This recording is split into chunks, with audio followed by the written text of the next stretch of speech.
So right now, our cat population is actually pretty low. I think there's only about 20 cats on our adoption floor right now, which is great. Because it's always nice to have a lower population, which means animals are in their homes.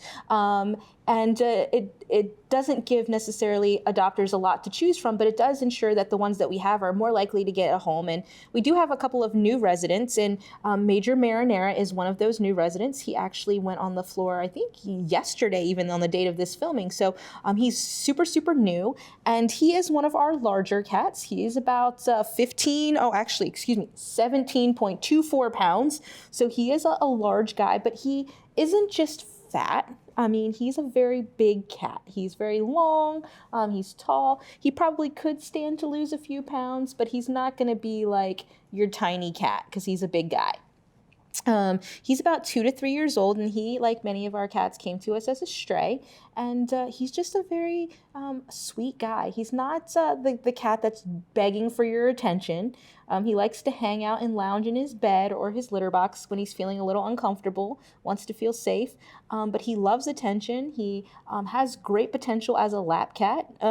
He just loves attention. He's very kind of relaxed and calm, but he does just need a minute or two to kind of settle in. And he is definitely a cat that we are watching to become people's favorites. Let's say that. He definitely has that type of personality that is going to win some people over. So as viewers know, some of the names at the shelter can be quite interesting. So how did he receive his moniker?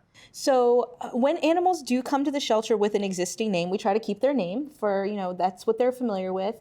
Sometimes we change them if they're offensive, like on the floor right now, or, just detrimental. Like Twinkie, a cat on the floor right now, his actual name was Stinky. We're like, that's not a very nice name, right?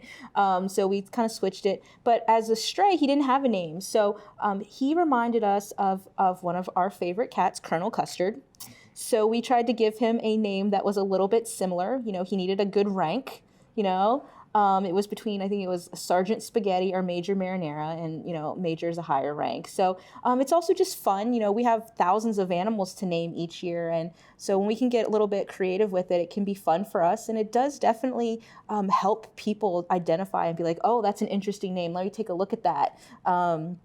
So, it's fun for us. And sometimes we do them in a theme. So if people are like, why are all these things named after vegetables or whatever, it kind of allows us to keep track of how long they've been here, because we can remember when we started that theme.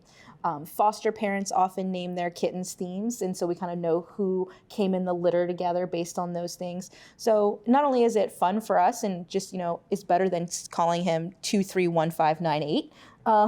It's something that can definitely attract an adopter, which is an important thing in an animal shelter. If you think that Major Marinara is a fantastic name and it makes you want to get to know the cat that is being called that, you got to make an appointment to visit him. And you can do that by going to visitfcac.as.nl